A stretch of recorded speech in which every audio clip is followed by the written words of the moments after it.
Assalomu alaykum. Mana bugun 14-fevral. Ko'pchiligimizga o'sha uchraydigan kasallik yoki tushayotgan savollar yuzasidan shu qorong'uda zapis qilishga majbur bo'ldim. Chunki mana hozir bilamiz, ko'pchilik dehqonlarimizda mog'or tushyapti-da. O'sha mog'or tushyapti. Bu oddiygina kasallik, dimlanish. Shu forchka eshiklarni yopib qo'yilishi sabab. Shu boshqa sabab yo'q. Mana misol tariqasida ko'rsatib o'taman. Bugun hozir 7 gradus Buxoroda issiq havo. Lekin mana ichkarida mana limonlarimiz bemalol mana terlamagan, dimlanmagan holatida, mana quruq holatida turibdi-da. Lekin mana forchkamiz ochiq. Mana hurmatli dehqonlar, e'tibor beraylik. Hammada masalan o'sha agronomlik tavsiyalar, bilimlar yetarli bo'lishi kerak. Balkim bilimlarimiz yetarli bo'lmaganda o'sha agronomlarimizdan, mutaxassislarimizdan dars olib mana shu ishlarni qilishimiz kerak. Mana misol deylik, mana eshigi qulf turibdi. Xo'p, qulfligicha turaveradi. Faqatgina masalan o'sha yon forchkalarni ochamiz. Chunki masalan hozir buni o'g'irlaydigan yoki zararlanadigan holatlari yo'q. Mana limon daraxtlari bemalol mana shamol olib, bemalol nafas olib turibdi. Xo'sh, asosiy tavsiya nima bo'ladi mog'or kasalligiga? Asosiy tavsiyamiz e'tibor bo'ladi. Hurmatli dehqonlar, yana bir bor eshitib qo'yinglar. Mog'or kasalligiga asosiy tavsiyalardan, davolardan biri e'tibor berish kerak bo'ladi, shamol berish kerak bo'ladi. Mana shamol berib turiladi. Agar ekin shamol yeydigan bo'lsa, birato'la o'shani guli ham pishadi. Dehqonlarimiz aytadi-ku, mevani pishiramiz deb. Mevadan oldin gulni pishirish kerak, aziz dehqonlar.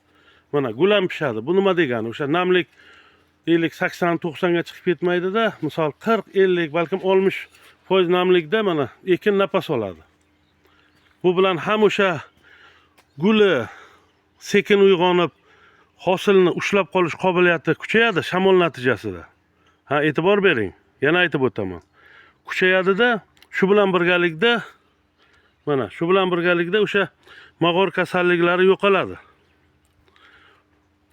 Asosiy tavsiyamiz esa mog'or kasalligiga mana shu shamolni berib turib, kirsovun yoki jidkiy minglar bilan, agar kasal tushgan bo'lsa, birta kirsovunni 60 litrga, kasal tushmagan bo'lsa, masalan o'shani xavfi bo'ladigan bo'lsa, birta sovunni 100 litr suvga qo'shib sepishni tavsiya qilamiz. O'sha ximikat, dorilardan tashqari. Men aytib o'tishim kerakki, meni hozir asosiy fikrim o'sha falon pul sarflab uni dori sepib, ilmiy adabiyotlarni izlashni kerak ham yo'q. Shu uchun tavsiyam mana erta tongdan shuni ko'rsatishga majbur bo'ldim. Mana shuni ochib qo'yaylik. Mana yana aytib o'taman, bugun +7 gradus Buxoroda forchkalar ochiq yotibdi. Agar biz buni shamoldan to'yg'izadigan bo'lsak, dimlab qo'ymagan bo'lsak, ekinlarimiz yaxshi o'sadi. Mana o'sha bizga tushayotgan savollarda ham ba'zi birovlar eshik qilib, eshigini qulflab, dimlab keyin savol berishadi. Hurmatli dehqonlar, ekinga birinchi navbatda shamol bering. Yana aytib o'taman, u mog'or kasalligiga qarshi bo'lishi mumkin shamol berish. Shu bilan birgalikda mana shu mevani pishirib keladi. Mana shu yetilayotgan mevalarimiz shamolda birozgina kechroq uyg'onadi. Bu ham o'sha sovuq ta'sir qilishini oldini olsa, shu bilan birgalikda mevani kam to'kadi. Mana menga ko'pchilik savol beradi, limoning nima uchun juda ko'p soladi? Bizda unaqa hosildorlik yo'q deyishadi. Mana sababi shu. Oddiygina forchkani ochib shamollatish. Yana bir bor aytib o'taman, mog'or kasali tushgan va tushayotgan va shundan xavfsiragan dehqonlarimiz, keling shu kundan boshlab kechalari plyusli temperatura bo'ladigan bo'lsa, forchkalarni, kerak bo'lsa o'sha tom forchkalarni ham ochib qo'yaylik. Mog'or kasalligiga kurashguncha uni oldini olaylik. E'tiborlaringiz uchun rahmat. 93 476 40 20.